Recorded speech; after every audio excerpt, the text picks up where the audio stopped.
It is 2:00, so we'll go ahead and start the board of review for 2026. If everybody could stand for the pledge of allegiance. I pledge allegiance to the flag of the United States of America and to the republic for which it stands, one nation, under God, indivisible, with liberty and justice for all. And for a roll call, Village President Scott Hanschke. Here. Trustee Frank Thiel. Here. Trustee Julie Baldwin here. All are here. We'll just confirm election of chairperson was done at the main meeting. Chairperson will be Scott Hanschke and vice chairperson will be Frank Thiel. For statement and verifications, open book and board of review notices were all published according to state statute. Trustee Baldwin completed the training for 2026. Ordinance B 24-06 has no amendments needed at this time. Item 6. So we have the corrections and approval of the last Board of Review meeting minutes from May 26, 2026. We'll need a motion and a second to approve those minutes. I'll make the motion to approve the May 26, 2026 meeting minutes from the previous Board of Review meeting. No second. So we have a motion by Trustee Thiel and a second by Trustee Baldwin. Those in favor say aye. Aye. Aye. Next up is number 7, rules and procedure policy for Board of Review. Just as a reminder, we do have a 20-minute time limit per case for our board of review guidelines, so. And also, I believe, for Board of Review, this is more or less a trial in which evidence for and against the current assessment must be applied via state law. So there needs to be actual assessment showing something different than what is being presented. So I just want to make sure that we all adhere to the state law, that we must look at the evidence. Next up is report of prior year's omissions and chargebacks. I can just share with the board that we did have 5 correction of errors last year. All needed a refund on our end, so. And what was the total?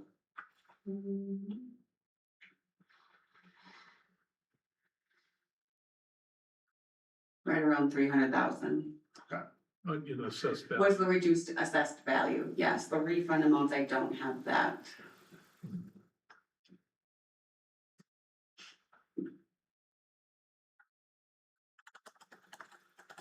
Okay. Any other? Lori, did you have anything to add to the? Not necessarily to that, but I also wanted to let everyone know that I handed out that assessor report for the year. It gives a kind of overview of the assessment practice that we went throughout the Village of Harrison this year, as far as it being a maintenance year, meaning we maintain the last level of assessment that would have been set in 2025. So that ratio of movement of market value per the state is at 95% currently for 2026. Underneath that lists the assessment timeline. Even in a maintenance year, we still do a fair amount of work for the village, which would include field work, checking on anything that was designated an on-site visit that could be from a permit that was open or previously incomplete, new construction, sale verification, things of that nature, something that indicated we wanted to do an on-site visit. We did that completion by April 30th. We still do a real estate review as mentioned, and I'll talk more about sales. We still review all sales. So we'll still do a review. Again, we're not applying market value. We are still reviewing your market analysis. Any notices generally would be properties that had a change in value this year were mailed out on June 16th. We held our first open book on June 25th. Any open book change notices were mailed on June 29th. Here in July 14th, we have our board review. Some of the quick facts, we still visited 241 parcels after reviewing 498 permits. We reviewed 479 sales. Of that, 308 were deemed usable sales. There's only one person that scheduled an open book appointment this year, but you'll see underneath that our customer interactions, we interacted with about 102 residential property owners and 4 commercial property owners. As mentioned, 2025 was your last market update. It's maintenance this year and next year in 2027. We are slotted for another market update in 2028. Okay. That being, section being completed, we'll go next to the presentation and filing of assessment roll. So we have the filing and assessment roll and summary report. Yep, so I have the roll right here and I can hand that out. I also have the assessor affidavit and assessor oath if you would like to do that right now, or do you have a different spot in the agenda? No, we can do that now. Okay, I'll just read off the oath if that's okay. So I, Lori Sacco, have been elected or appointed to the office of assessor for the village of Harrison, swear or affirm that I will support the Constitution of the United States and the Constitution of the state of Wisconsin, and will faithfully and impartially discharge the duties of said office to the best of my ability, so help me God. So then we also have comments on open book changes and status of village assessment values.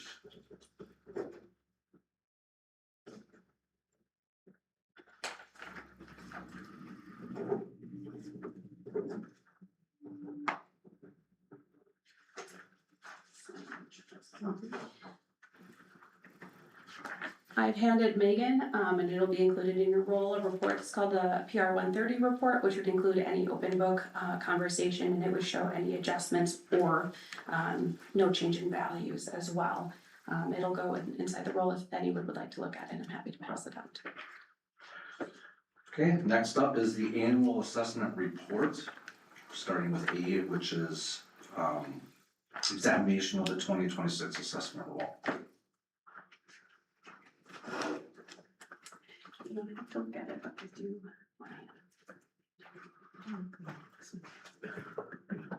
And I will just say that sits in my office if anybody wants to look at it at any time. It's always available. Okay. Do you need a couple minutes? I'm just gonna familiarize myself with Okay. what's on here and it'll take like 2 seconds. Okay. Okay.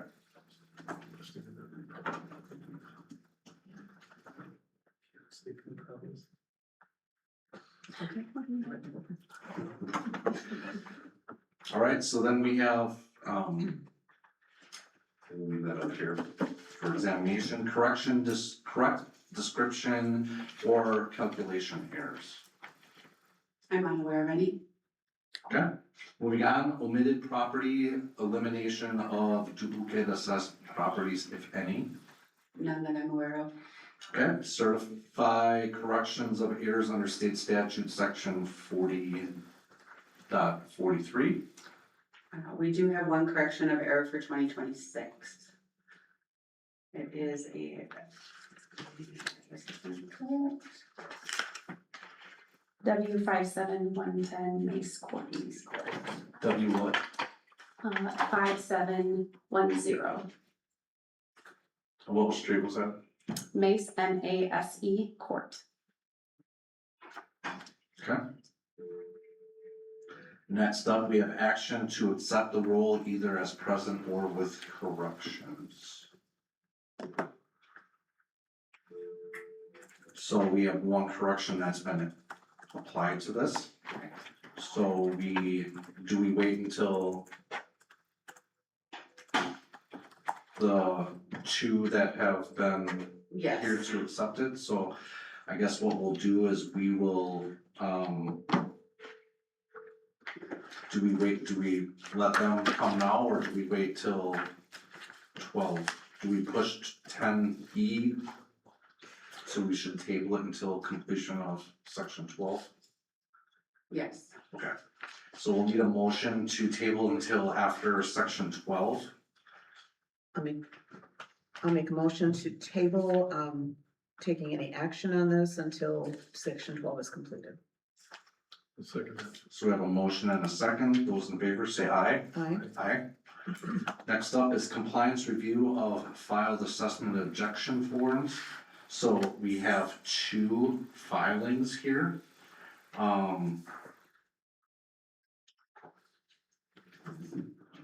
In this section, do we go over these filings or, Nope, we're just saying that they were filed timely. so we do have 2.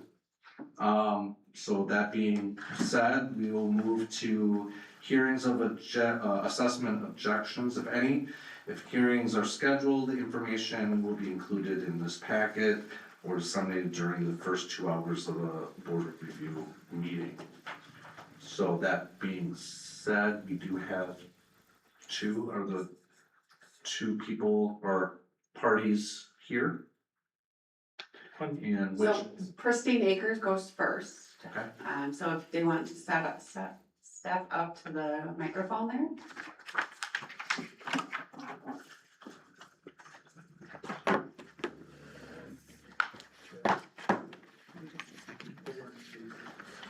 yeah, the glare off of the windshield is blinding. Thank you. I am Okay. going to swear in accurate assessor Lori. She'll be sworn in for the entire duration of both of the cases. Lori, do you solemnly swear or affirm that the testimony which you shall give in the matter now on hearing shall be the truth, the whole truth, and nothing but the truth, so help you God? I do. Perfect. And for Pristine Acres, could you state your name and address, please? Paul Van Evenhoven, home address? Which address? Your home address, please. West 5380 Mile Long Drive, Appleton, 54915. Scott, could you turn his mic on, please? Thank you. And then Paul, if you could raise your right hand to be sworn in. Do you solemnly swear or affirm that the testimony which you shall give in the matter now on hearing shall be the truth, the whole truth, and nothing but the truth, so help you God? Yes. Okay. Okay, first up, I guess we'll let Accurate to, go through their assessment and present their evidence. Traditionally, you would have the Oh. property owner go first. Okay, that's fine. So there's a few things, that there's issues with right now. I think the biggest thing comes down to, the classification as the hoop structures as a permanent structure. According to Wisconsin Act 12, which went into effect on January 1st of 2024, basically states that if a greenhouse is classified as personal property, which means it's readily demountable and not a permanent improvement to real estate, it is exempt from property taxes. And the hoop houses that I have on the property are definitely demountable. I can show you pictures. The other thing that, you know, in this state statute, it kind of defines a building as any structure that is intended to be permanent accession to the property. Goes on to say a few other things. It also says it's covered by a roof that is not readily moved or disassembled. My hoop houses are definitely readily moved or disassembled. I think it would help because I understand a lot of people, it's kind of a unique structure that not a lot of people are familiar with, so I can show you a picture if that helps.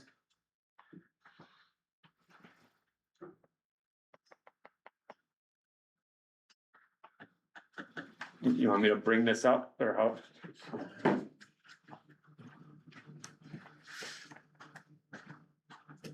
Okay, So these are what the structures look like.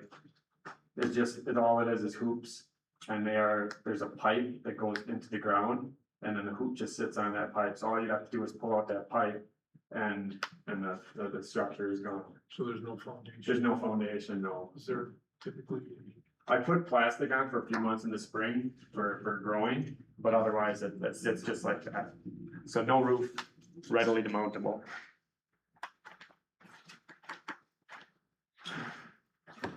so you were assessed at 623,900 Well, she amended it, or she adjusted it since then, but to what is the amount now? what do you have?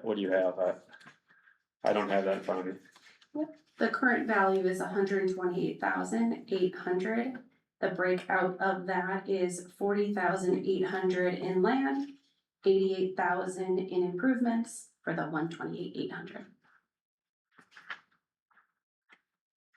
So since filling this out at the 623, the 128,800 is still not acceptable, you're looking at the 53,700. I don't think that's the exact number.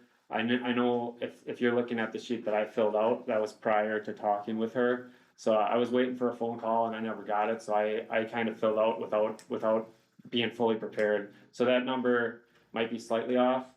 I think my current valuation is probably gonna be somewhere in that 65 to 70,000. Cause I think basically the land,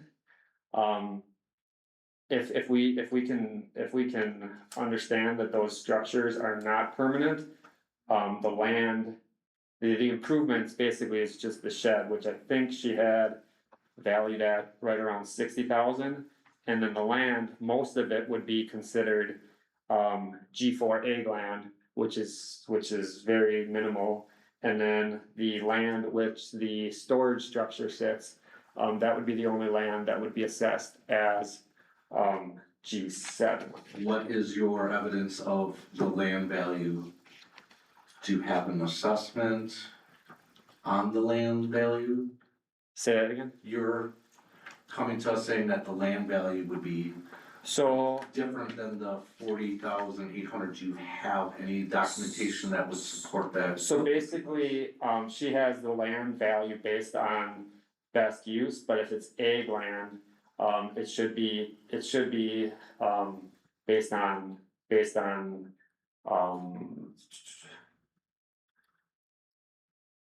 hold on. Based on actual,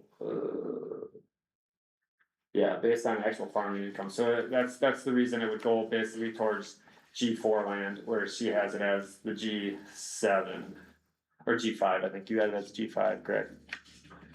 We have different codes than the code numbers you're given, but Was that? an assessor would have different codes than the codes he's listing, so we just have a straight G for, Okay. the land. So if you have evidence of showing that it's worth X, countering what their assessed value, that is what we call evidence. We can only go by evidence. We can't go So by if just personal opinion. it's, So well, it's this not, is, this is pretty much like a trial, so And that's- we gotta be information-based, evidence-based. that's fine, so I will say that, I mean, I deal with almost every greenhouse grower in the state. I'm pretty familiar, I know that, I've talked to most of them, they say they've never been assessed, as the greenhouses, as permanent structures.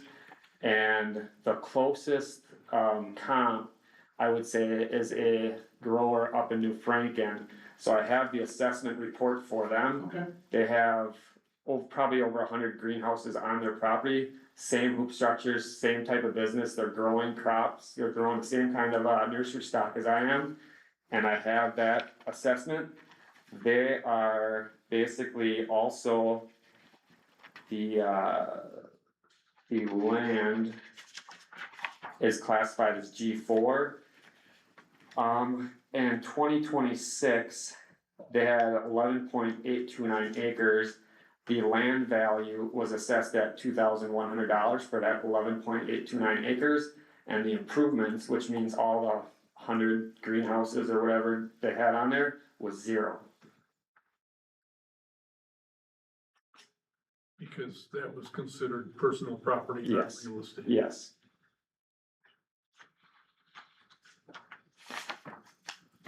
And do you have copies of that? Yep. To share? Yep, you want me to bring that up? Yep, because after you So- present the evidence and then we'll hear from, I'm just gonna show you, so Tillman's they have many different parcels. This particular parcel is, cause this parcel I know has some other office buildings on it. So this is the parcel where this assessment is. You can see the many greenhouses here. The only thing on this parcel, this highway splits this, there's really nothing on this side, but the only thing on this parcel is basically the hoop house structures. And then here's the 2026 and the 2025 valuations. And the size of that parcel It's, Is the 11 acres, everything in black? Or is it just, no, it's this whole thing, it's split by a highway, but it's the whole thing. so this not being in use, it's not really. Relevant.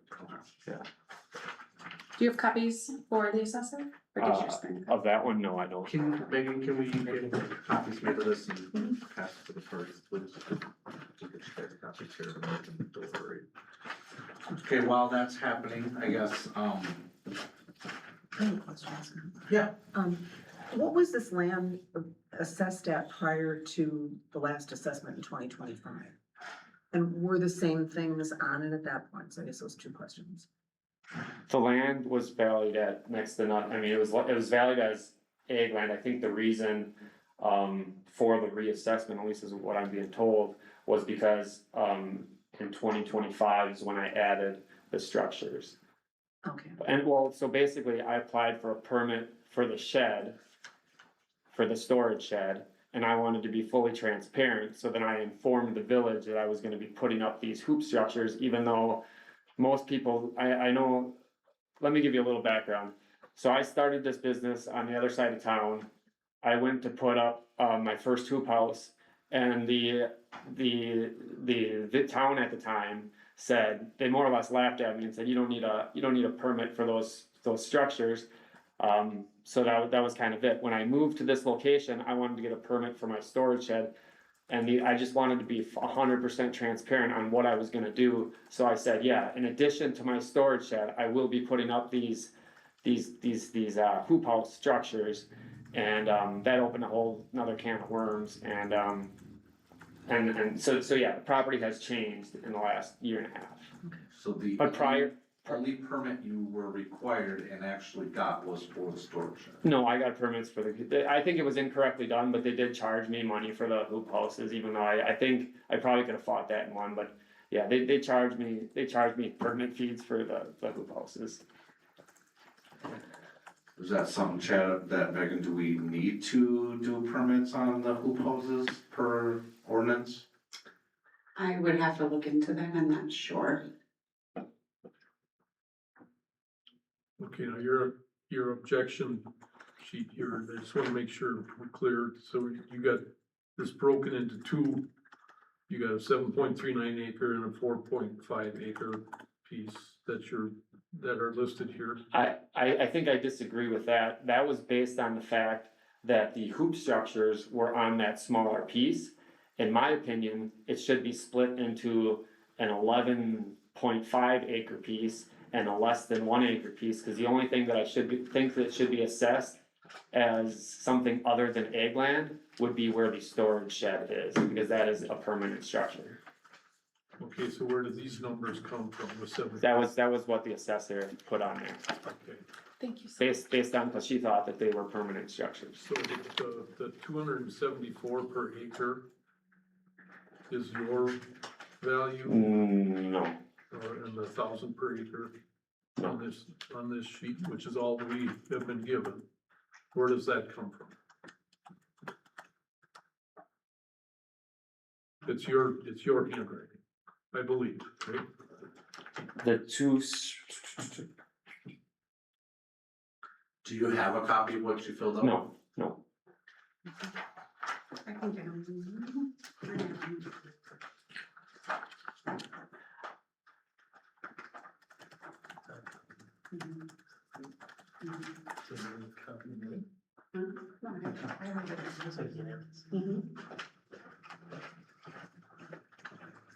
thank you.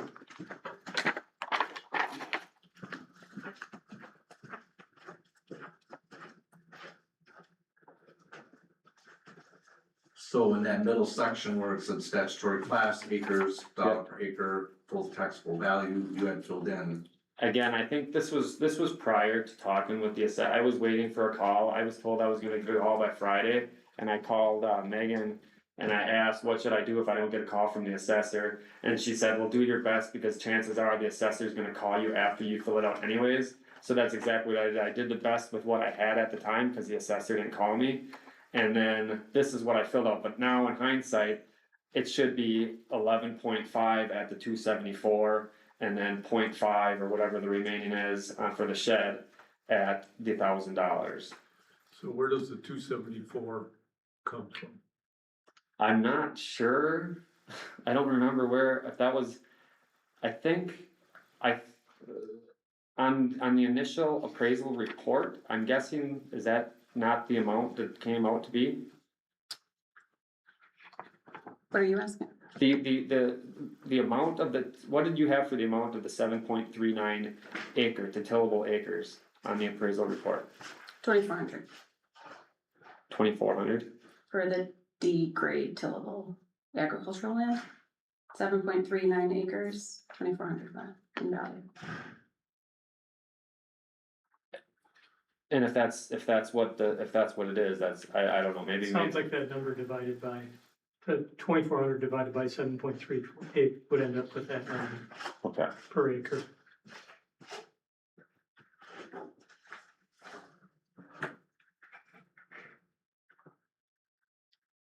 So what's your exact opinion of value?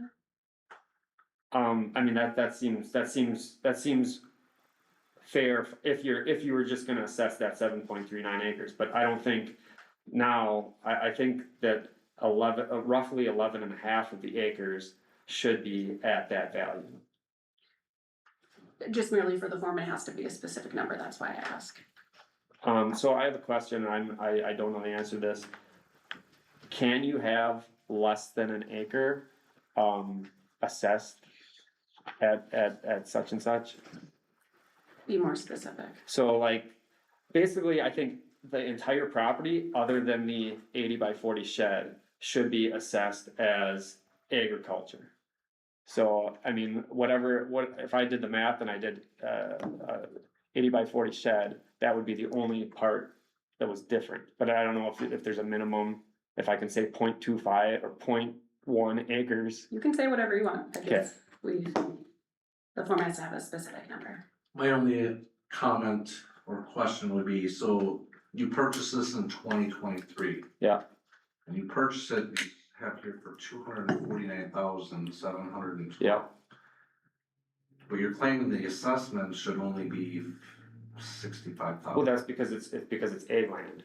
I know, but assessment's based on market value and how much you. Not if it's, hold on one second, please. That's also, just to let you know, Department of Revenue says your assessment has to be within plus or minus 10% of fair market value, which means if you purchase something, that is considered market value.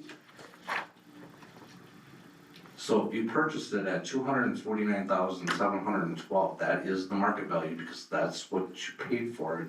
The assessment by state law has to be within plus or minus 10% of what the fair market value is, which in this case is the purchase price. I'm sorry, but that's what the state law says. Can I have my dad come up here? Sure, I just want to say we have to give That's fine. accurate, a little bit of time to state her case, but I will need his name and address and he'll have to be sworn in. Are you good with that? Scott, I do have a question though.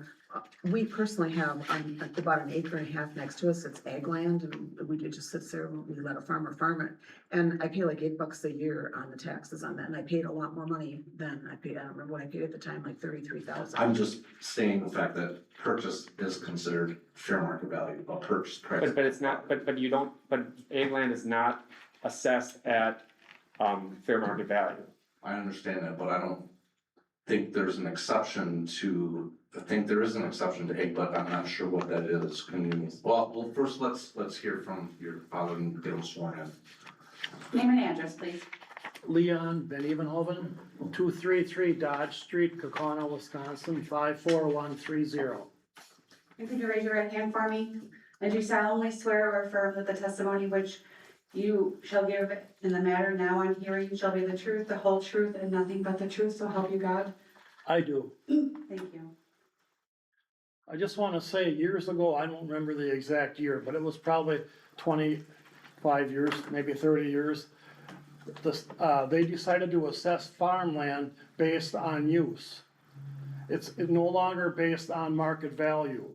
They did it, I think the main reason why they did it was to give the farmer a tax break.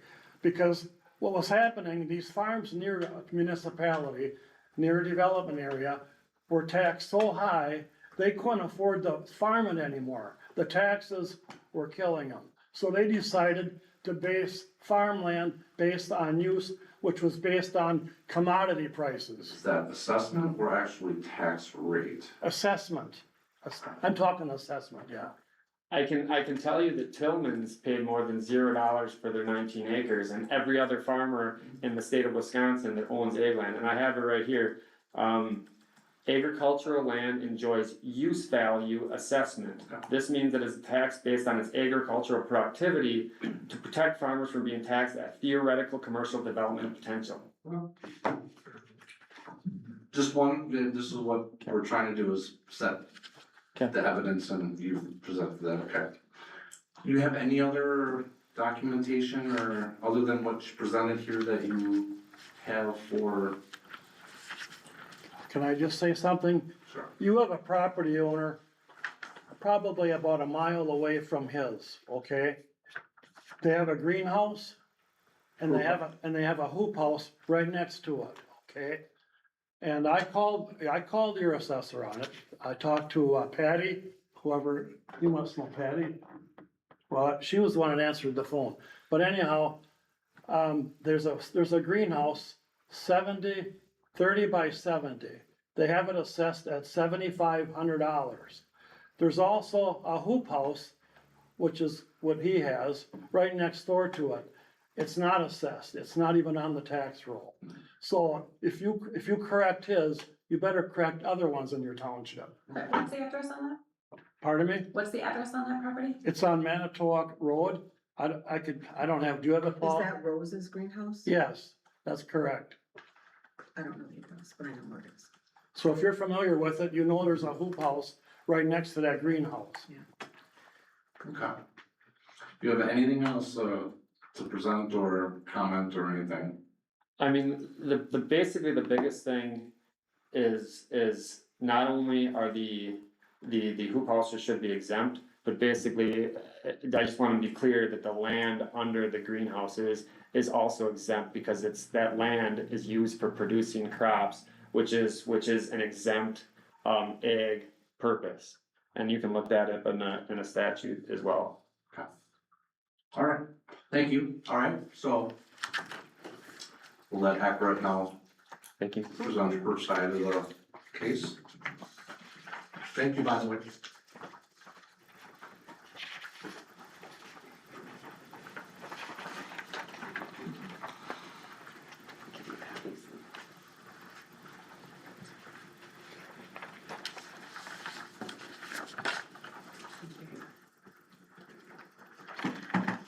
Okay, so this property, what I've handed you is the property record card. There's a disconnect in our system right now with the photos and sketches not filtering in, so on your second sheet has the top page is the photo that we have on file. Originally, prior to talking to the property owner, we've discussed that there was a value change from the original stated value to where we're sitting today, so I just wanted to put some more color to that change. After talking with the property owner to get additional details. On the picture 2-pager, kind of you go back to front, I took some imagery shots. I kept the date on the bottom of each of those images so you can get an idea for the change in land from May 11th, 2023, May 18th, 2024 to the first page, May 10th of 2025. And then that first photo is our on-site when we had a field person come and check out the structures and changes on the land. What's unique about this property for this year, again, it's a maintenance year, so generally we maintain the last level of assessment unless a certain amount of, or a certain activity has happened on the parcel, generally stated by Chapter 4 in the Wisconsin Assessor Manual. Things that we may adjust value for in a maintenance year would include change of zoning, classification, exemption, fire damage, new construction. This would fall under new construction. There was new improvements added to the property. Therefore, it may trigger a data change, and then that data change may trigger then a value change. So that's the reason why this property, alternative to many other properties in the village, had a value change for this year, was that new construction. So kind of historically, as you can kind of see from those photos there, this primarily was a agricultural lot, actively farmed, tilled, and managed and ran as tillable active farmland. You can see there in 2024, a portion of this lot. I don't have the full lot, I'm giving you a portion that was then changed into clearing, no longer actively tilled. And then structures started going up here in 2025 is when we added the value and added data for those new structures. At that on-site visit, they saw those hoop houses that were added as detached improvements. And then per our research, it looked as a greenhouse commercial business operating out of the parcel. So we had that shed originally as a commercial building essentially, and then those hoop houses as supporting structures to operate that business. So there was a land change from the actively tilled farmland to commercial land. And then, as I stated, those supporting hoop houses as detached structures, and that shed or commercial building as that main structure. So when I talked to the property owner, when they had filled out that objection, we had an opportunity then to gather more information.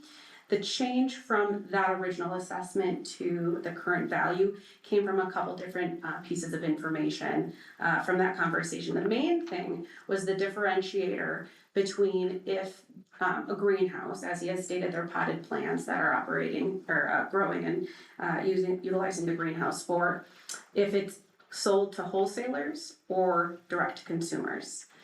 We've had recent communication with the Department of Revenue over the last 12 months with a same situation, different municipality. The feedback from the Department of Revenue is the trigger difference of if it's commercial versus something related to agricultural purposes is if it's wholesale or direct to consumer. If it's direct to consumer, it's commercial. If it's wholesale, it would, instead of being commercial, be counted as G land, which would be supporting of agricultural purposes. So given that the property owner had said, I do not sell direct to consumer, these are sold to wholesalers, I was able to convert what was changed to commercial land to what's called a G site. That G site is a land class that says it's used for supporting agricultural purposes. It's not actively being tilled, but it's holding buildings for agricultural purposes. It could be a barn, a shed, a hog house. Greenhouses would also be included of that. And that's why then I changed from commercial to that G site. And then we changed, as he was talking about that main large, he calls it a shed, but it's a decent sized, shed. It's about 3,800 square feet. I still moved that to a detached building. As he said, it's just storage. It's, operating more to hold equipment for agricultural purposes. So again, it would still be a shed. I've moved that from commercial building into a detached building, and put I believe about $20 a square foot minus the ratio on that building, which would be a typical pricing structure for a pole shed with frame construction, which is what the property owner had said. So typical when we value in a maintenance year, we would take that value and then minus the ratio. You're at about 95%. So I took that $20 a square foot and reduced it to 95% as to not have at full market when no one else in the village is at full market. So then we go back to the greenhouses. So those hoop structures. Originally, we had them as the steel or pole frame and then fiberglass. The property owner did say it's just plastic. If they cover it, it's plastic. So there was a reduction from about $23 a square foot to right now it's I think it's under $4 a square foot, $3 something a square foot for those. So a really large reduction given that it's just metal and plastic over it, which again is on that photo from when we had gone on site. I know the property owner has stated they can remove that, but nonetheless, it has plastic on it if it at certain times of the year. So going back to the feedback we had gotten from the Department of Revenue, one of the defining pieces was, does it stake in the ground? Is there something in the ground holding these structures up? Most commonly, we'll get that sometimes for sheds, hey, these are removable, structures, we can remove them off the property. One of the questions we get back when we're getting clarification from the state is there something going into the ground holding these structures in place? That was a defining piece for them, is there that stamping into the ground? Therefore, it's a structure, therefore, it's a building on our property. Again, it's a pretty light dollar per square foot comparative to other structures, but it is a piece that if we got audited, they'd say they want reflected on the property record card. Again, like anything else, you could technically remove it and put it somewhere else. I could move a home, I could move a shed, I could move a bunch of other equipment, but they said that staking into the ground was one of the important pieces. So again, the land is very reduced, being HE site used for agricultural purposes, but it would not be agricultural use, meaning tilled farmland with soybean or other type of crop to it. It would be used for agricultural supporting purposes. Again, those structures on site for that purpose. We have those different buildings there and appropriately coded per the details that the property owner gave us for the structure. And quality pieces as far as plastic versus fiberglass versus some other frame material. I made the adjustments that would have been appropriate, priced them appropriately, reduced them for the ratio, and based on feedback we've gotten from the state and other communities that we serve with the same greenhouses, that was the So when you reduced it to account for the hoop houses. Mhm. Is that just for that area, or is that applicable to the whole lot? we would have done it for the space that's been cleared. Okay. It's not just for the footprint under, you just have to wait to get there, spaces that are cleared and used for supporting it. And then that area that does not have structures on, is that considered still agricultural? Yep, the lot technically goes back further and like off of the west side, so that's where more of the ag land is. Anything that would be considered ag is that actively farmed land, and that's behind that, so the rest of that would typically be the energy site. So again, if this was a different type of traditional farm, it wouldn't be just the land underneath the barn or the land underneath the farmhouse, it would be the non-tilled portion of the parcel.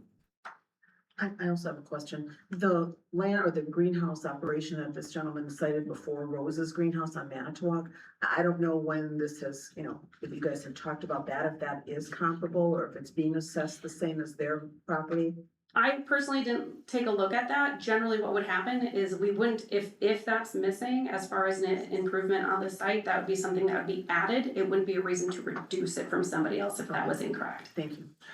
And then correct me if I'm wrong, the only thing that triggered this gentleman's assessment maintenance would be permits, right? Yep, so sometimes it's permits, sometimes it's other people that have seen the lot change and therefore it's asked that we go out and inspect it. The permit itself, sometimes it's just the triggering mechanism.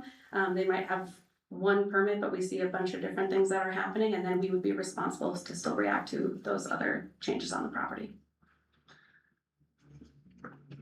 So, and maybe to clarify, if there's just a shed permit and not those hoop houses, we still would have added the hoop houses in that situation. So what's holding the metal into the ground, is that? There's just pipes, so you put the pipe about a foot in the ground, and then the hoop is hollow, and the hoop just slides over that pipe. So there's no, anything in the ground, concrete or No, any? no. I mean, you probably can see it in this picture if you want. There would be different pricing if you had foundation, that would go up, but we still would have a value for the structure itself, even without any kind of foundation then. You want me to show you this? It's you kind of see it. It wouldn't be typical that a hoop house would have foundation under it. Right. So that's the pipe that goes about a foot in the ground, that hoop slides into the pipe, and then these boards, I just put some wood screws or with a clamp around that pipe, so the board comes off and then the hoop comes out. Okay. Alright. So, As far as the other evidence too, sorry not to interrupt, but generally I would call the assessor and understand where they're at with their practices, what the buildings are, why wouldn't they have them on record, or do they have them on a different assessed with parcel, again, without talking to the assessor or them testifying to this, I wouldn't really have any, stake in the methodology for that assessor. So this whole property is one parcel, Correct. Well, including where the houses are? nope, Is there a parcel?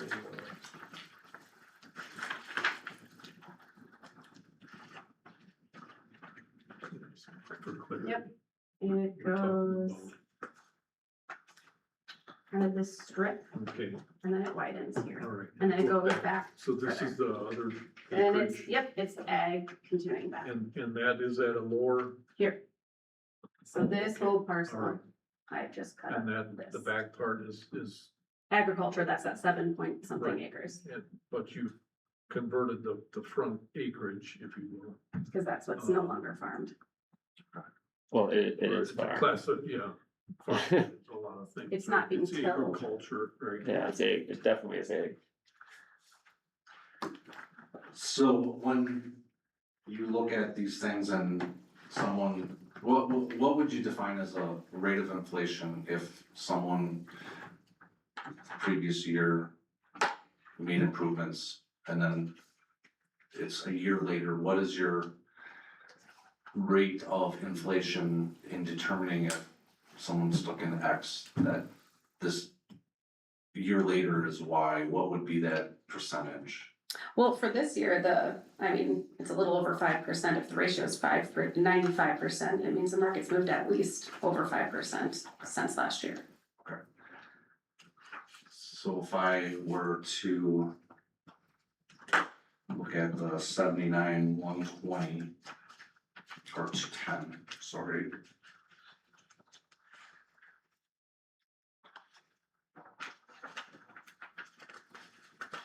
Even at 5%, if I go from 2024 to 2025 to 2026 at 5%, that's 87,329.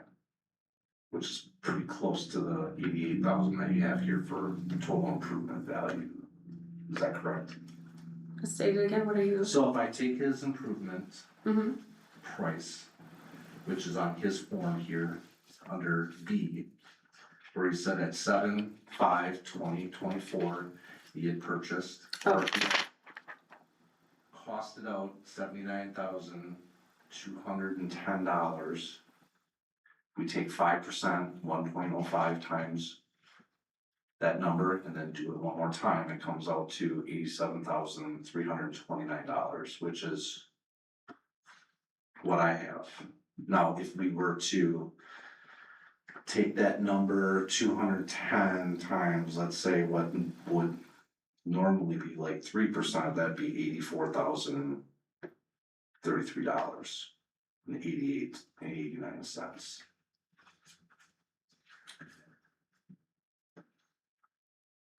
But to your point, it's 5% just because it's been hot inflation for a couple of years.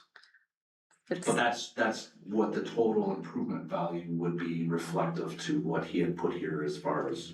So the only question in my mind is the total land value at 40,800.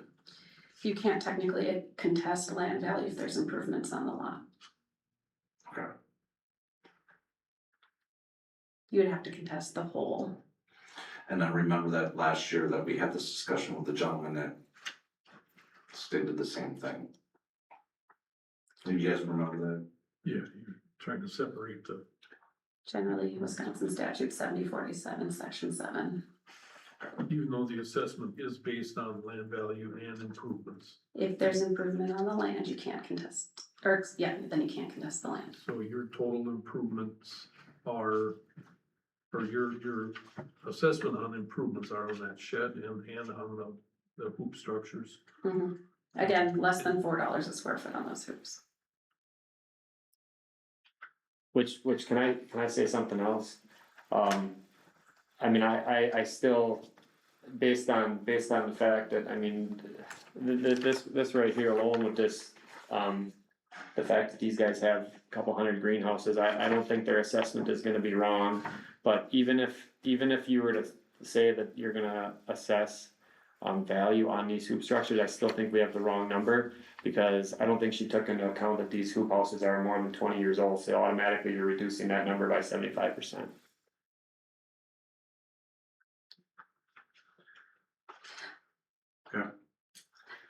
Any other, go ahead. I just checked, at least looking at the address for Rose's, greenhouse, that there is a greenhouse on the property record card. There's a greenhouse, but there's also a hoop house on the property. I'd have to do a full review to see all the Yeah, I detached was just- buildings. And this isn't to contest Rose's. Correct, Yeah. correct. Okay, I think we're beyond our 20-minute limit for this case. I guess I'll leave one last chance for both parties to close. I mean, basically, at the end of the day, it comes down to, I think the biggest thing that needs to be looked at is, are these hoop houses permanent structures? I mean, it's pretty clear based on the state definition that they are not permanent structures. I understand that we can say, well, in the past, we've done it this way, or according to certain things, this is what we've gotten away with. But if you look at the actual definition of a building and what a permanent structure is, it's not there. And if we take that permanent structure off of the assessment, well, then it automatically makes that the land underneath it as ag land, and now that's taxed very differently as well. Okay. Your closing argument. Again, adjustments were made appropriately based on the information provided, supporting by feedback from the state, directly on this exact, situation. So there wasn't any additional further reduction, and what stays on the current assessment rule, the assessor deems as most appropriate. All right, so I will go ahead and close the trial portion of this, and so we'll move to debate. So I will leave it to my colleagues here to, I guess, we'll go ahead and debate for or against. My heart wants to vote with you, because you've made a good case, but I don't know enough about the law to, to say if what you're saying is right or not. And so I have to defer to the assessor, and I think that if I understand correctly, if it's true that once there's an improvement on it, like your shed, that the land then is assessed differently, is it for the entire land or just for that portion of the land where the shed is, or did I totally get that wrong? Are you guys okay with me answering if you've closed testimony? Please. So no, if it's not being actively tilled, in that sense farmed, then no, I would not change the land class back to agricultural, it would be G land, as it currently is. The structure is there to support the operation. Correct. So any other farm, if you will.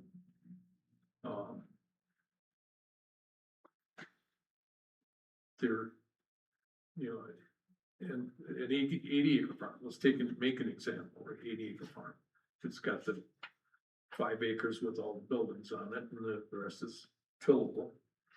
The land is all looked at as 80 acres yet under that parcel, right? Or do you separate the 5 acres with the buildings on and assess that at a different? Exactly what we do. It is. So let me just clarify again, so you're not just assessing the shed part of it, but you're also including the hoops, even though they've said it's removable, but the law says that if it's not tilled, that then a different rate applies, am I saying that right? Right, it needs to be that actively tilled land in order to get the agricultural classification, therefore the reduction. If it's not being actively farmed and tilled, then it would be, if it's used then for supporting agricultural activities, then it's a G site. And I guess from your point of view, then I need to see that somewhere in writing or whatever, so that, so that there's a clarification on who's right on this one. And I'd have to defer to you because you're the expert. Right, and so often when the state puts out statements, we ask for clarification as they're not always very exact. And that is the feedback that we received from the Department of Revenue, So specifically Catherine Soto. you're in open discussion, right now, Sir. just trying to Sir. determine, You haven't been sworn in to provide but testimony. they've closed testimony, so I'm asking a question of the board, which I can do. I can ask if they're in open discussion and open debate of what they've heard as testimony. So I don't need to be sworn in to ask that question. Thank you. And me being a chairman, I'm going to not allow that question because right now we're debating amongst ourselves. And if we ask a question, it's gonna be to the people that are sworn and relevant to the case. Okay, I just Thank you. wanted to, Do we know what the last year, what the prior assessed value is?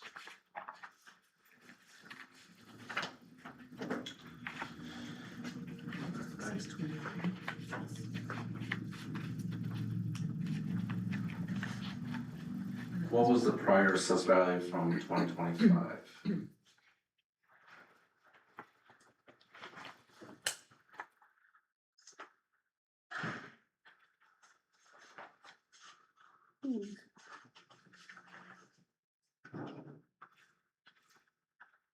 I have that if you want me to share, Scott. Yeah.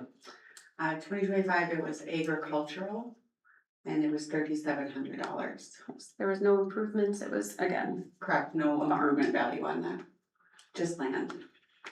So 3,700 was the assessed value, okay.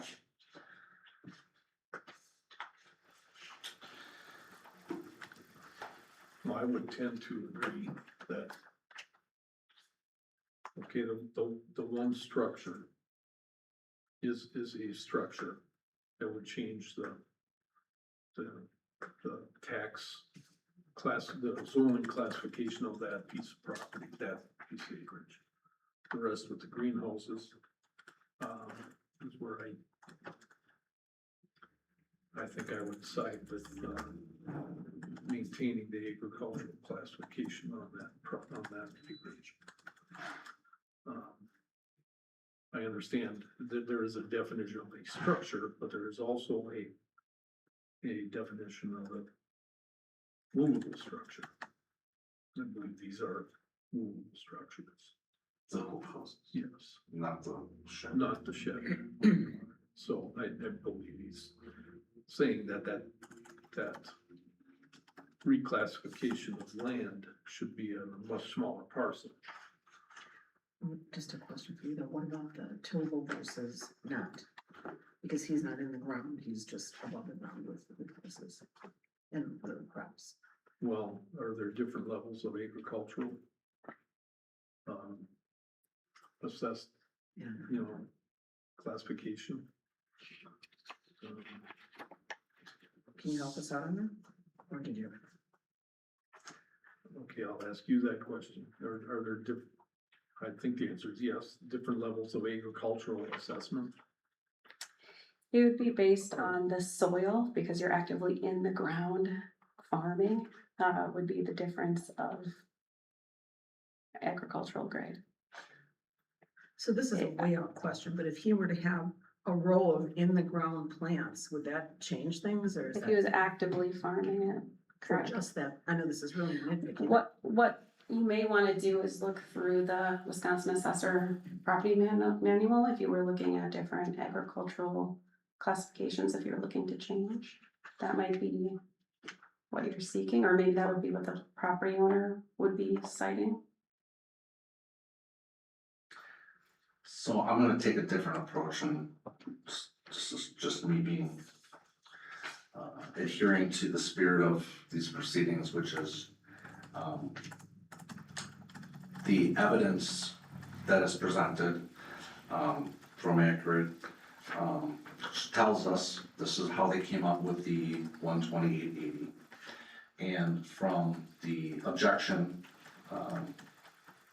for me, I need to see a different assessment by a licensed assessor to say if that's not correct. That's just, I believe in the spirit, we need evidence that says, I mean, whether it's movable or not movable structure, we have to follow the state law. And if we don't have a comparable assessment from a reputable assessment, we have to decipher between what's fact and what's Motion. yeah. So I guess, do we need any more debate or do we wanna make a motion to deny the objection and go to the 128.80, or we can make our own number? What do you three are looking at, or what are we looking at here? Well, if we move to a new number, it should be based on something, right? It should be based on something factual and I'm not sure what that would be other than a reduced, well, basically, it would be saying, are the hoop structures real estate or are they personal property? Right, that's one. So you have an assessment on them or you don't. And the other is that land that they're on, the classification of that. So those are real things that we can consider, one way or the other. We know what the professionals' opinion is on that. It's here.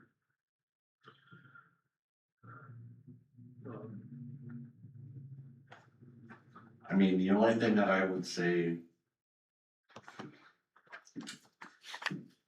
if he spent 79,210 and is at 5%, the only thing that I would say would be reducible would be,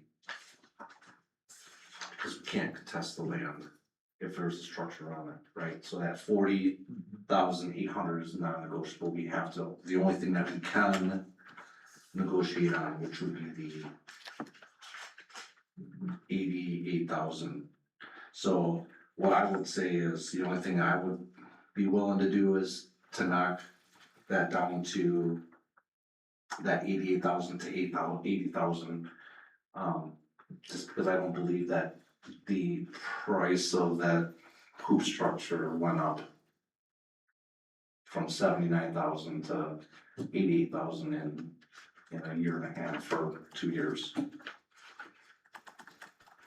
So if you look on this form, he has here, this is the amount that he had on improvements. Yes. Which if you take the 5% inflation rate over a 2-year period from when you purchased it, that comes pretty close to this number. But I don't think that those bullshit improvements went up $8,000 in 2 years, so that would be the one thing I would say we could knock down. You know what I'm saying? Yeah, I can agree with that. Okay, so with that said.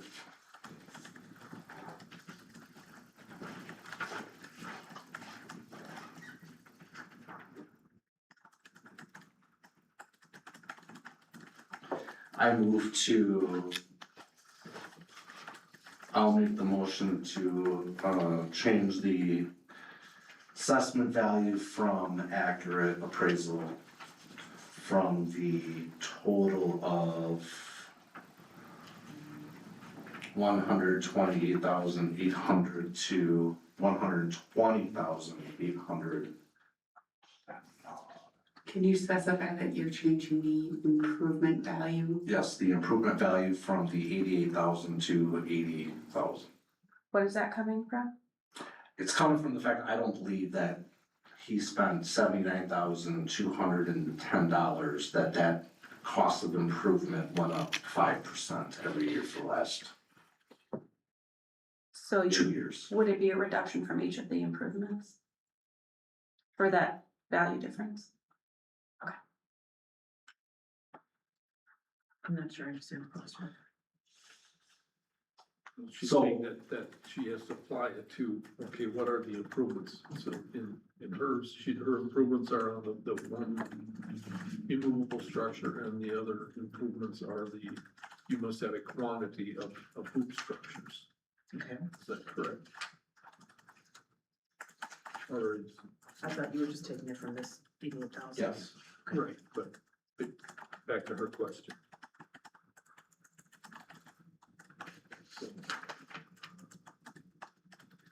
So I made the motion, just need a I'll second. second it. Okay, so those in favor of changing the assessed value to 120,800, those in favor say aye. Aye. Those against, none, and there we go. So we changed it from the 120,800. Can I talk? Really, our proceeding is over for this case. I mean, I guess I'll allow a question. I mean, the big thing here is you said that the there's no negotiation on the land. I don't understand why, I mean, that the whole permanence of the structures does change the land value. Because as soon as you have the temporary structures, the land underneath them becomes ag land. So we were just told during, Incorrect, because growing a crop, growing horticultural crop, nursery stock is a permitted use as ag zoning, and you can look that up. I'm so sorry. Rural- Yes, growing a horticultural crop, including nursery stock, is a permitted use for ag zoning. but you did put a structure on it, what she said, once you put a structure on it, the land value can't be negotiated. So in other words, if I put. If there was a shed on it, if there was a permanent structure, but it's not a permanent structure. We're not talking about loopholes, we're talking the. Yeah, so that's fine, where the shed is located, that can change that half an acre, that quarter acre, that tenth of an acre, but underneath, you're assessing, she's assessing the 5 acres. As it changed the land to 5 acres, the shed is on a tenth of an acre. We're taking the cost of improvements, cause that's the only thing we can go by. Which is in your form, you said you had your permits and the cost of changes was the 79,210, cause we can only go by what's fact. Which, the cost of changes includes your own labor, that's the number that you provided us. That's what we're going by. So we're taking the land value, which as soon as you put a structure on it, whether it's ag or not, correct me if I'm wrong, but that's what. That area of that land, so right now she has 5 acres changing the land. But if it's just the shed, it should just be that tenth of, that tenth of an acre, or that less than quarter acre. It I should, mean, look, we already went through so we had your chance to debate, we saw both yeah, sides. but We it's already- incorrect, that's, you And can't, see, you can contest this if you want, the decision that we made. But as far as the assessed value that we just approved, that's, our proceedings are closed on this case. yeah, there is, we're gonna definitely contest if that's what they're gonna say. I mean, you have to look at what the assessed value and what your tax rate is on this and determine if it's worth contesting. yeah. 70, whatever you think it is, and that's your right, and you can Yeah, do that. I'm just going by what's fact and what's fact. It's not really fact though. Why are these guys getting assessed differently? Well, that's in a different township, a It different. doesn't, It's a state they all have to follow the state assessor's manual, no matter where in the state you are. They all follow the same And manual. that's what she had presented us, that she said that she's following. And- Accurate, so if. that was also an assessment that started out at 650,000, so clearly there's something wrong there. And they adjusted it, right, so. I'm just saying, assessors make mistakes too. Can I make a comment, ask a question? Sure. So it comes down back to the acreage under the structure or hoop structures, which is what you're contesting. And so what if that was taken out from plow and turned into pasture or feedlot? Would, under agricultural, what then would There's a land class for pasture, so that's a separate land class, as long as it was proven to be used for pasture. So you're basing the change solely based on the fact that there are structures on that acreage. Right, that were noted to be agricultural supporting structures, which is then why we have it as G.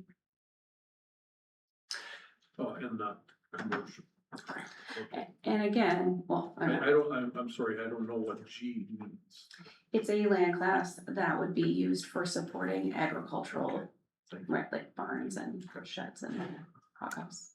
Would you be able to tell us what his next step is if he wants to contest this from this point on? He'll receive paperwork, he'll receive a determination of what your decision is after this, and it describes that appeal process in it. Okay, there you go. So you'll get determination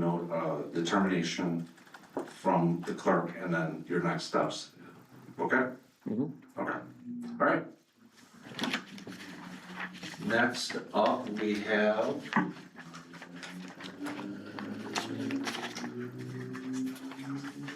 Stephen L. and Jill A. Weinberg. Are they, I'm here, my wife is not. you may come up and get sworn in.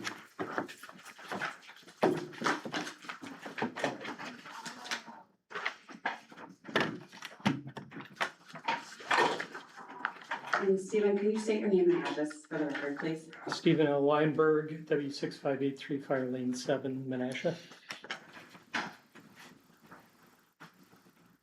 I apologize for asking the question because I actually had some input from a previous experience up here on State Park Road, but since that's closed, we won't go there. Okay. My apologies. And Stephen, could you raise your right hand for me? Do you solemnly swear or affirm that the testimony which you shall give in the matter now on hearing shall be the truth, the whole truth, and nothing but the truth, so help you God? I do. And just for the record, our accurate assessor Lori has been sworn in already. So you may begin, Stephen, when you're ready. So we're a relatively new resident to the town. We bought right over here on Fire Lane 7 2 falls ago, and then unfortunately, a storm came through and dropped a 38-inch maple right on the top of the house. So we never got a chance to move in. Had to do some major rebuild in that process. It had crushed the roof line, the wall. In doing that, we added a second bathroom to the cottage because the first one was only 5 by 5 and a master closet and a sun porch. I had spoke with the assessor. Overall, the total assessment value on the house went up by the improvement amount. And I don't think it's drastically out of line when I broke into what the total assessed amount was versus what we just paid for it and then had it rebuilt. I felt we were 30 to 40,000 high in the value, and most of it assigned when they do the breakout, even though I just heard you supposedly can't contest the value of the land. We have the smallest piece of property on the lake shore. We have 65 feet, but it's only 190 feet because it was segmented out of a total piece of property that now is a T-shaped. It sits behind us. So my depth is only half the depth of everybody else's along of everyone else on Fire Lane 7. It's a quarter the depth if you go back to Fire Lane 6-5 where they have full depth to the tracks. In talking to how the value was established, it was established by the footage on the lake. And I said, okay, understand that, but obviously when we went to get our building permit to add that master bathroom, because we really wanted, we only had enough to, literally, we've got 6 inches between a tub and a shower to walk through. We couldn't go any bigger because of the quarter-acre lot that we have, the 12,800 square feet, you can only improve 25% of that. And we are at exactly 25% of that. We could not improve any more. When they said that the assessment, the land was valued at $299 for that piece of property, and we paid $360 for the house on the property with all improvements. Or $359. The mismatch, and we had just done that in the last couple, at the peak of real estate value during COVID, paid premium price. I said, how did you come up with that $299? That it's based on the frontage and an average depth of a lot, 300 foot deep. And then for lots that are deeper than 300, they add, if you're between 300 and 400, they add 1%. So there is a formula for lots that are bigger in depth than 300 feet. And I said, well, what about those lots that are a third shallower and there's no discount applied for that? And I cautiously don't wanna say this, but the lot next to me, is Dave Shikowski, who passed recently, has 5 foot less frontage. They're the T-shaped lot. They have full width behind us and only a 60-some foot frontage between mine and Jeff Hemel's. Their property with all the acreage and 5 foot less frontage is assessed at 217, and mine's at 299 on the land value. And I said, I don't want theirs to go up. And the answer was that they have negative adjustments on there because my driveway cuts, I don't have a driveway that goes to the road, my driveway cuts across their land. And the city water, sewer and fire plug comes back in there. And for the same reason, I can't build on a section of my land because that sewer and water and power line goes through there and I have to stay outside of that. So I said, I have negative assessments too. Those are not on my property, not on my assessment.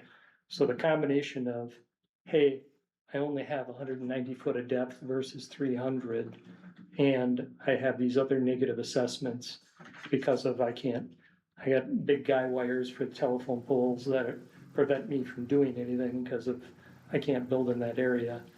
So do you have a reappraisal after your tree falling and your improvements done? Do I have a reappraisal? So you have a loan, right? And you had insurance, right? Took care of that? The insurance, yeah, we had to replace the roof and redo the siding. So then after all the work was done, did they come in and reappraise your value of your house after the improvements were done? No, we just got done, the house still is not complete. There's no trim in the house. It's not completed yet? It's livable. The building permit is closed out. So it's livable, but we're still missing all the trim in the house.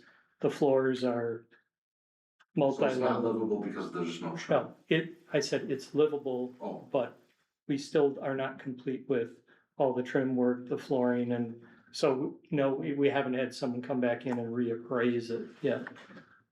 so you don't have a reappraisal after work was done. Do you know how much of that $130,000 was put toward the actual improvement of the land, of the structure itself? You said you changed the bathroom, like how much of that was put toward this new In the bathroom? form, I tried to fill that out, the insurance replacement on the outside of the house for the roof and the walls and the windows that were crushed, that was about 85,000 of the total. There was 50 to 60,000 was the cost of adding that addition on there. How much you said, 50? It was 65, 68. I looked up some numbers.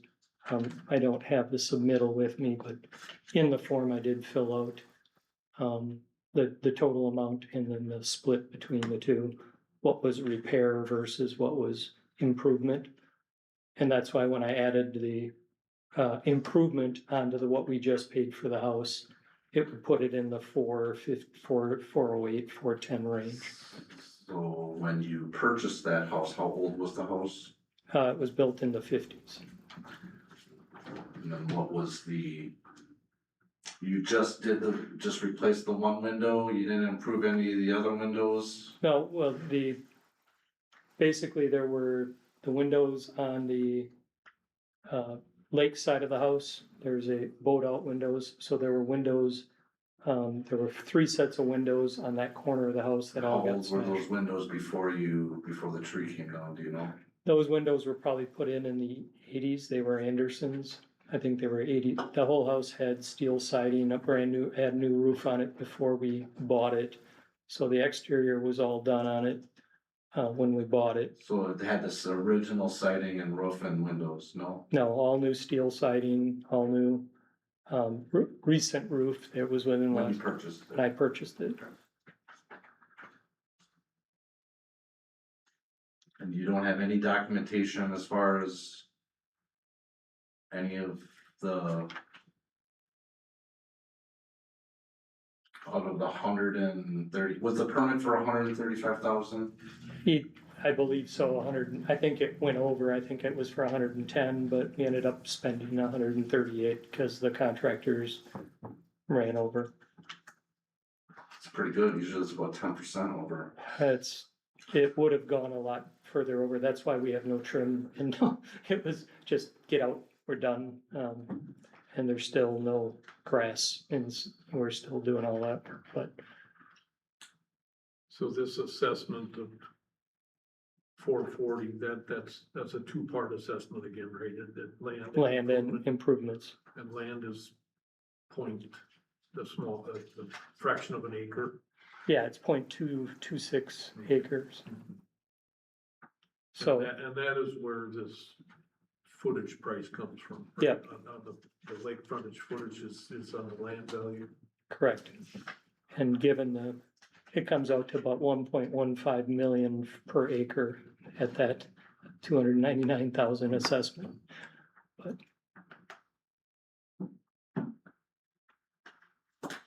When was the tree went down, it was taken in October of last year? it was, the storm hit in actually June of, not 25, of 24.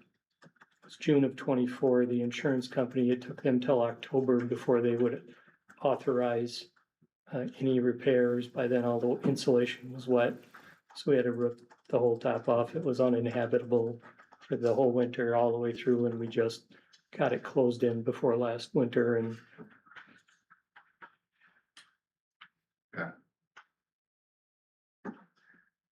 Frank or, we got any questions or anything? I'm not really sure what to ask at this point. the only other thing I did is I did go through and look at other lots, and they're consistent with that $4,600 per foot as I go up and down in the village of Harrison.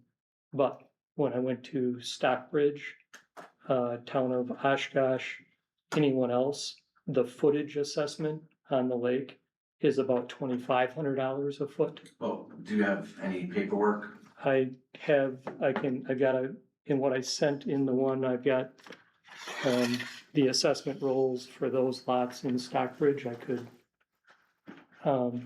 print it out, or I did send that Word document to the assessor. I didn't bring a hard copy printed out as I came straight from work, but all the lots in the town of Stockbridge, the dimensions, it's basically that whole new section along the lake.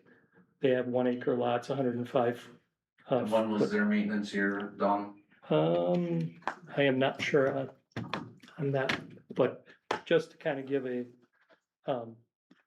I did more of a correlation on, hey, how far out So you don't know if they're at an 4 years assessment from the ratio. last time they did a maintenance year? They're reevaluating this year. Oh, so they would be pretty much up at the 5-year mark, okay. I believe they're at about a 60% rate right now. So their values are gonna change substantially. Alright, Yeah, their average assessment ratio is listed at 1.00. I don't know, on the tax bill I pulled up, I don't know if it tells you on that, what year. No, the rate isn't on the tax bill. So that was just another piece of information that I looked up trying to go, and like I said, I don't feel, so did you come to open book yes, and you stated your case and they, I gave them copies of this document. and they didn't The, get back to you with a change or anything or a proposal or?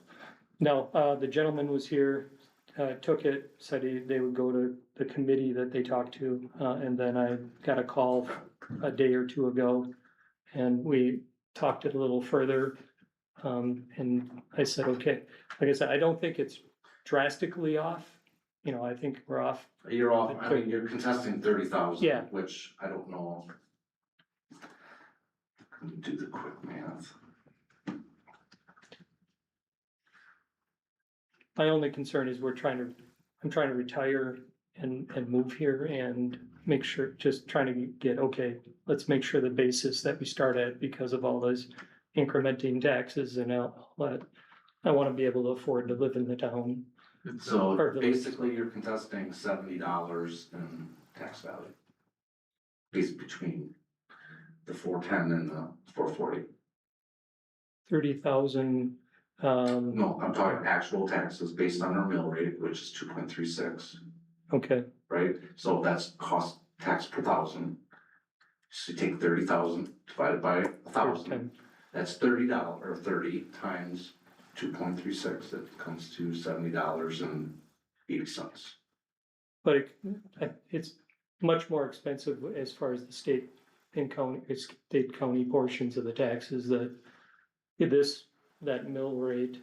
So the taxes for the county is based on equalized value, it is not based on assessment. Okay, Because of the fact that any tax entity that crosses municipalities, different municipalities, uses a different formula for taxing. The assessed value is only the village itself. I mean, my tax bill, I think, was $4,000 on, and I don't know, I think that was assessed at 289. So the mill rate, Okay, 289, I think, was the original, when I got the well, tax. the mill rate went down because we just went through a maintenance year. Okay, and So like I said, I'm my- just questioning your reasoning. my reasoning is to spend the time to just make sure that, one, when we hire, as village residents and the board, when we hire someone to assign and do these, there's the easy way to just say, okay, we're gonna do this and all the lots are the same. But when you do that and there's lots that are 700 foot deep and there's lots that are 190 foot deep, and they're being taxed at the same exact, the 105 foot deep by 700 foot deep lot, the Freeman's up the road, that lot is a $400,000, 470,000 for the lot. Mine's 300,000 and is less than considerable. It's just, okay, we should be assessing things. We can't be perfect, But the state law says that for a residential, granted, egg is different, right? The Department of Revenue says your assessed value has to be within plus or minus 10% of 10%. actual market value, fair market value, right? Which Right. means you have comps from a realtor that you list a price or you purchase it, or you have an appraisal done by your insurance company that states, hey, your house for insurance purposes is this amount of money if there's, no, that's the evidence that we Evidence, need, yeah. right? So, if you don't have any other evidence or any other information for us, I guess we're gonna now turn it over to Accurate Appraiser. All right. I will hand this in.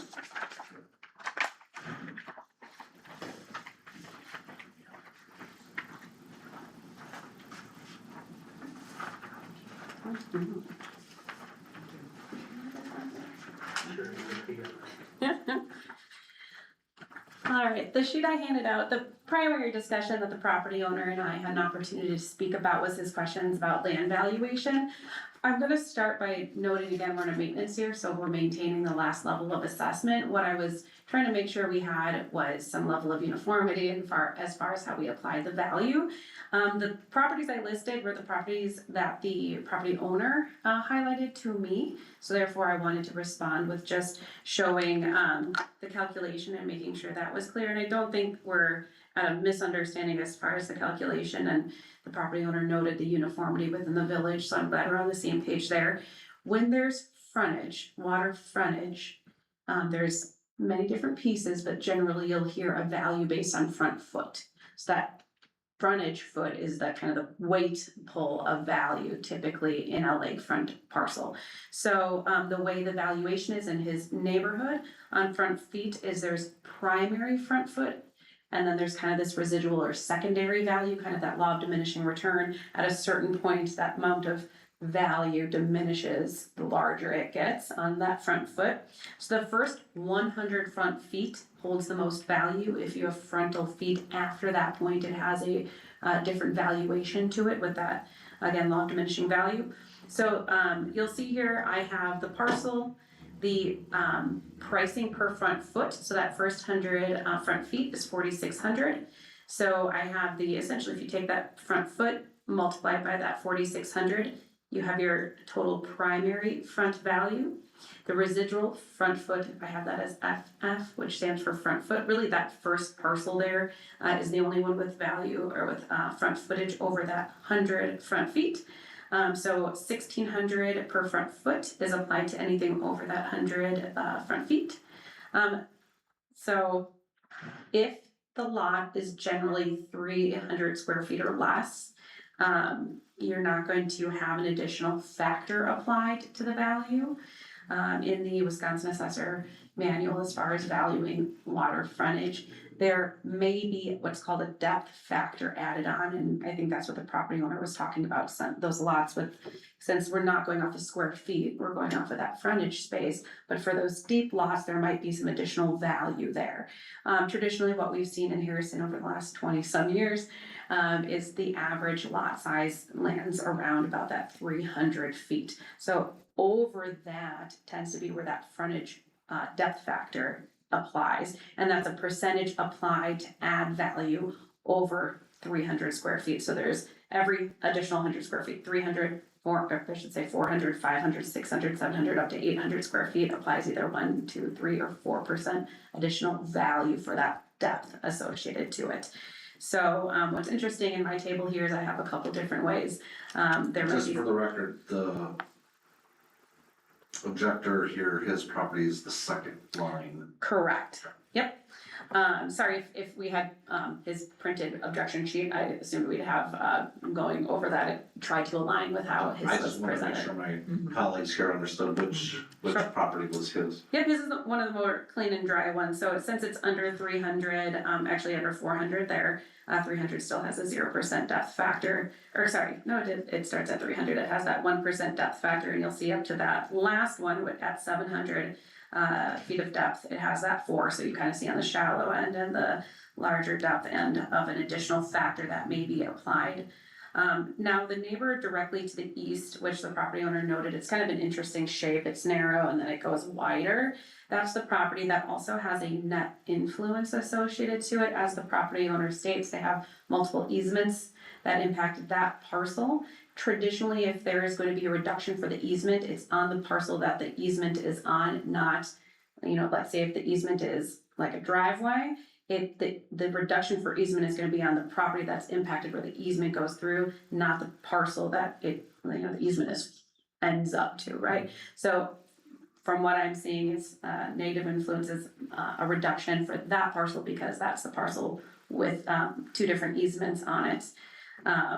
So again, there was, based on the properties in question that the property owner talked to me about, I made sure the calculation was uniformly applied last year. Again, it stands this year.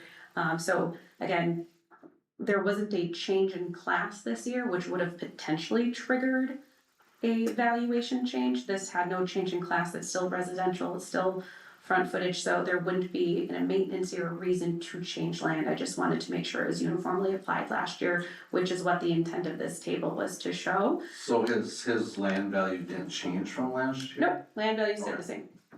But if there's a question or concern of uniformity, I wanted to make sure that it was applied. Gotcha. So, but then we go back to, and again, in a maintenance year or in any year, if you have improvements on the land, you can't contest land value. But if we're looking at totality of the improvements, as the property owner stated, there was, with the tree, not only just kind of fixing what was impacted, but there's also an addition added, which is so additional square feet to the home, not just reconfiguring the interior.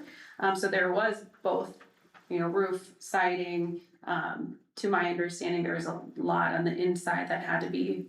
The inside wasn't, but we left that, we basically the whole new east end, we put a 14-foot or 13.5-foot extension on that end of the house, because that's what we could. Yep, so there, but also anytime but there would have been new windows, windows. On those, well, the new addition does, and then the 2 that were, or the 3 that were crushed were replaced. So windows, siding, roof, typically we'd call that a wrapper, which tends to have a 10% value, even if it wasn't due to a tree. Individually, those items, if you were to replace, may hold their own weight. Traditionally, when you do it all at once, that tends to add about 10% of value. There was a porch that was added, and then a value added for that additional square feet. Anytime also there is an additional bathroom added, there is an additional value since now there's another bathroom. So not just living space, it's also an additional attribute. Like if you added another kitchenette, or again, a bathroom is a major one, it makes it more marketable. We added an additional value. So for that wrapper, the additional interior square feet, porch and bathroom, plus that was about $78,200. Do you have the worksheet on this one? I don't have it, there's no worksheet printed out, but I can itemize it for you if you'd like. Yes, please. So 310 square feet added $100 per square foot at 31,000. At how much per square feet? 100. Okay. The enclosed raised porch was at $40 a square foot, which added $5,600. The bathroom itself is $5,000. And then that 10% I mentioned, if you take 10% from the last assessed value, is $36,600, which is a total value of $78,200. Then you would take that 95% ratio, and that's 74,000. You have to round to the nearest hundred, so $74,300. So that's, oh, and I'll also add, since it was a 2023 sale, that was one of the sales that we had utilized during the last market update. So we essentially have that market sale and then added for these additional attributes this year, which is where that pricing came from. So I did put a grid together, given that it was valued off of the sale itself as the best indication of market value supported by case law, and it's with Markarian hierarchy within the Wisconsin Assessor Manual. So we took the prior year value plus those pieces adjusted because of the tree situation, and that's where we came up with the current value. So again, land didn't change. There was no reason to, again, if there would have been a classification change, or again, one of those things that I mentioned earlier, there wasn't a reason to change land. I see that it's uniformly priced within our land tables.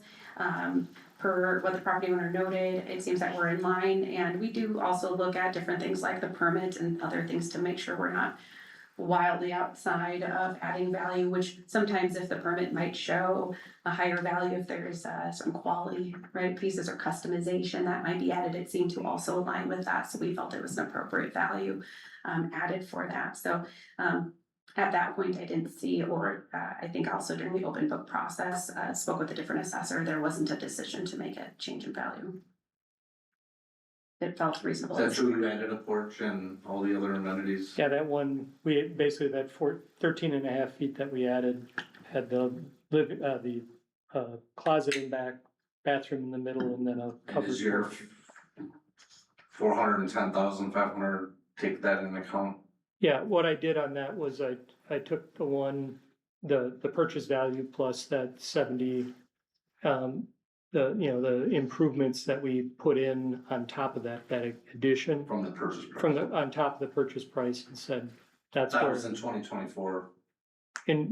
well, I took the $2023 because the market, the average sale price of a house, we hit a peak with COVID pricing. That's not true. Well, depending on the market areas, or at least that, I use that number that it was sold at. Okay, I think I have enough. Any other questions? Okay, I'll let you make your last closing argument. Yeah, and my only, like I said, I didn't feel the total amount was that far off. It isn't that big of a deal. I felt that the land, because at some point, this house was built with 2x6 floor joists, and literally there's like 1.5 inch drop from one end to the other. The house sits like that. I had an agreement with the gentleman we bought it from. He didn't want it tore down. He was the nephew of, the guy who passed away. At some point, I'm gonna tear it down, and I felt that, and when they changed the land value, I did contest that last year. And I said, well, I don't care what the total amount, it's unlivable. If the taxes don't go up, I said, I'm not gonna fight it right now, but I will fight it when I'm done, because it's at the end, and I had called in last year when the change in the land value, and I just said, my 2 cents worth is, if you base your lot depths on 300 foot of depth, a lot that's 185 should have some sort of compensation in the value, to show the village resident that, yeah, you're missing 105 feet by that amount. It's not gonna be the same number. That's my only, somehow we should make sure that there are tables, when they have positives for people who have more depth, they should have negatives for those of us who have less depth. Okay? Thank you. All right, your closing argument? No additional comments beyond what I presented. All right, I consider, the evidentiary portion of this case closed. Time for us to debate. I think this says it all in terms of land value, so I'm gonna vote to support the original, whatever the assessment was. I agree, I can't, we went through this last year on a lot of parcels with the argument over the frontage. It's, and that is what it is, you change one, you gotta change them all. And that was, went, up, down, and sideways last year, and, arrived at that, well, it was a justifiable frontage price. So that is the same as everyone else's.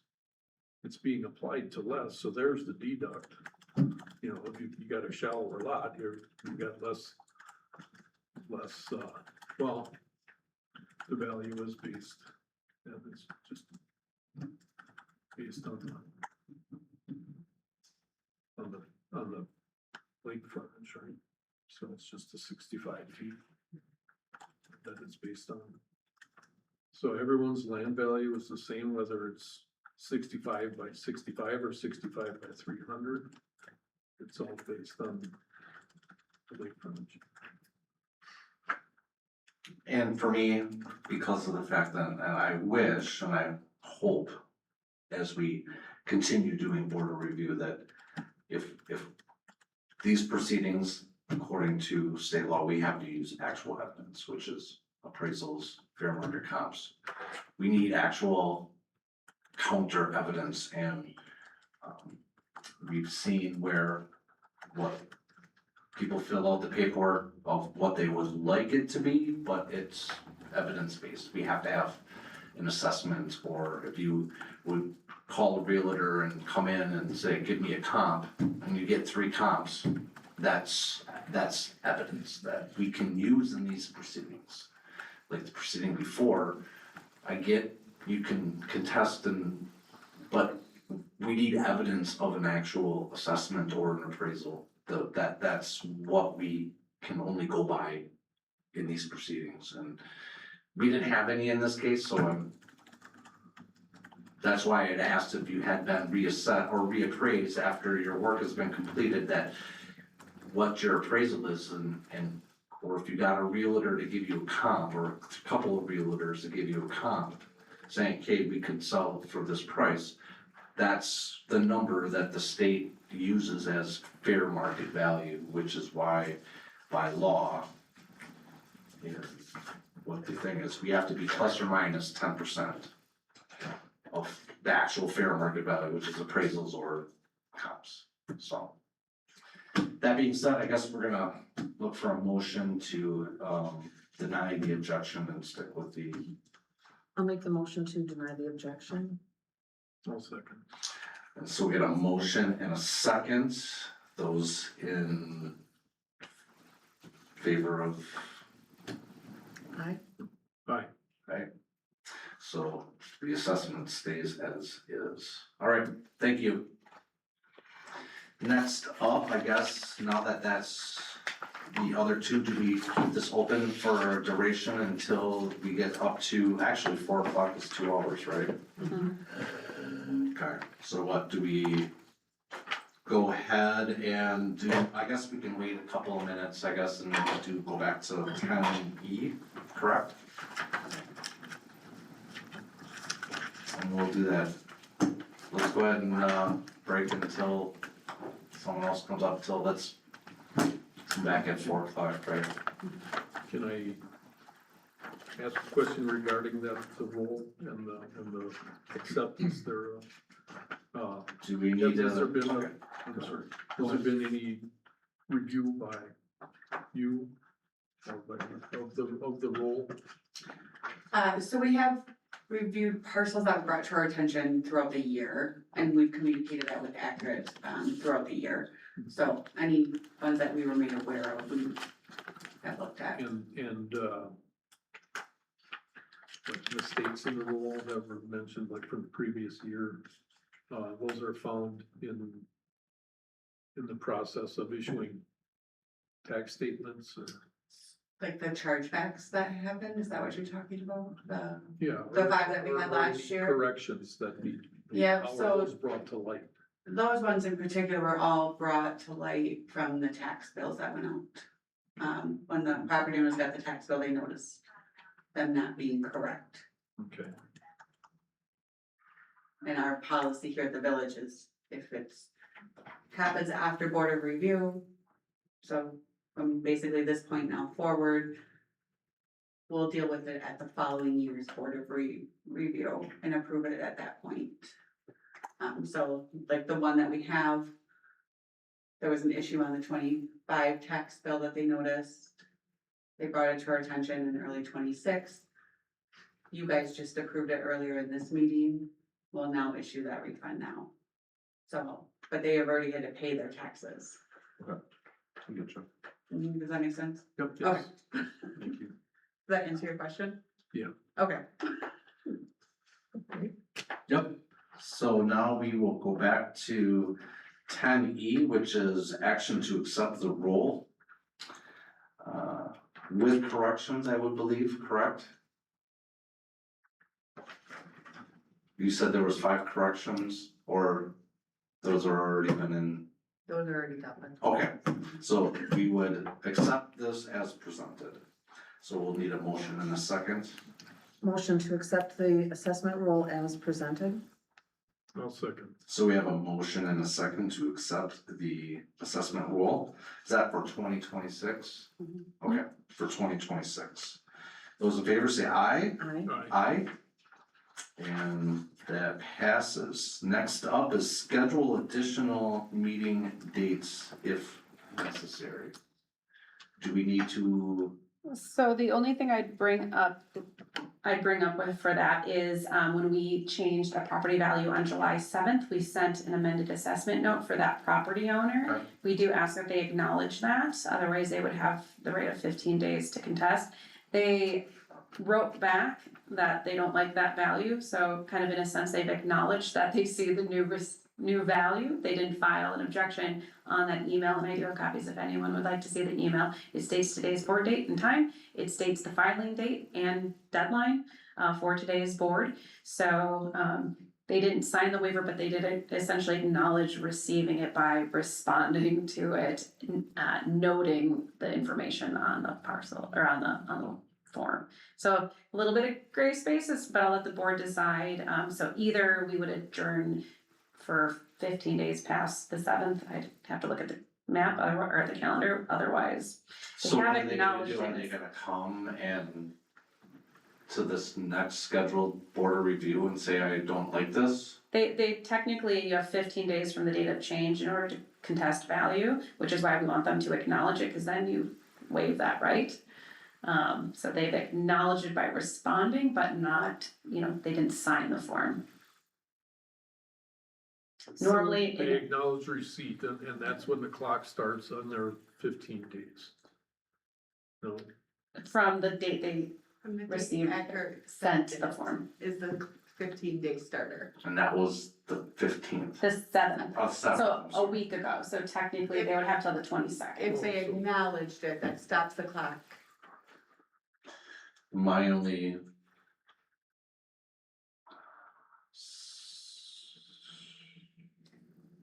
I mean, I love the 2 o'clock afternoon ones, but can we put it like? I mean, how do you So want? last year, we couldn't close on board of review day in August, and we did it before the prior board meeting. So we just did like a 5:30 before a board meeting, so that you guys were all here already. And We people can't do it just in July zoomed in. because we have our listening session at 5. So it would be August. Or do we have a meeting prior to August meeting? So it would be the August meeting that we can schedule Or we I could, will not be here for that, but somebody can. or we could close it now, or we can close it now. if we're, Yeah. if Or if you're comfortable with it, acknowledging that the response that Accurate received. I can give you a copy of the email. and that, with that acknowledgement, they would Then they waive. have had to, okay. So if we don't set up a meeting and then this person does say, I don't like what you sent me, They then would what? technically have the right. We haven't had And then that we happen. would just have to schedule a meeting at that point? Mhm. Okay, and would it have to be for the 2 hours again, or is it No. just? I think we should just do that, then let it ride. My vote is to let it ride, and if he or she, objects, then we can schedule something. If not, he's responded, You mean let it ride? as Like, in- don't We as in- close board of review. pardon me? Close board. of Well, review. thank you. All right. That. Let it ride, does that mean? Not Close close border it? review is what I thought. Okay, so I would say we should close. Close To board your review point. for 2026. Okay. If that's what your thoughts are, I mean, I'm cool with it, I'll just note that no action was taken for scheduling. or And, no action. and then if you wanna do a motion to close board of review. What about the meeting minutes from this meeting, when will they get done? We'll have to do a 5 or 10 minute meeting prior to a board meeting, just like we did last year. Okay. That's what We're most gonna have to are do it doing. anyway, so Yep. might as well just schedule it before the August board meeting. Yeah. Okay. But we won't have Megan. No. And we won't have, Lori, will appear by Zoom? Yeah. Yes, Unless there's something where I should attend for, but generally I Zoom in. that's what she did last year. okay. We'll do that then. Agreed?